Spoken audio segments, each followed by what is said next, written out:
Kita dari Satpol PP sudah menutup. Kita persuasif. Kita sudah melakukan tahap demi tahap. Dari surat 2 sampai surat terakhir. Mereka tidak meninggalkan. Itu kita lakukan depan. Sebab kita lakukan bangunan sudah meletak di GSB, di sepadan bangunan. Yang sebenarnya GSB itu difasilitasi yang bisa menduduki cuma masyarakat untuk akses publik. Tidak bisa diambil untuk komersil. GSB itu bisa dipergunakan untuk akses publik, untuk masyarakat.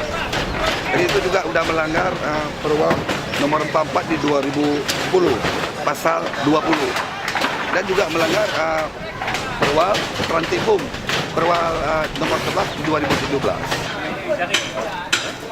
Semua pedagang PKL yang kita gusur hari ini untuk berjualan di pasar Ramgapang. Sampai dengan pasar tersebut akan dipergunakan kembali, jadi bebas tanpa biaya.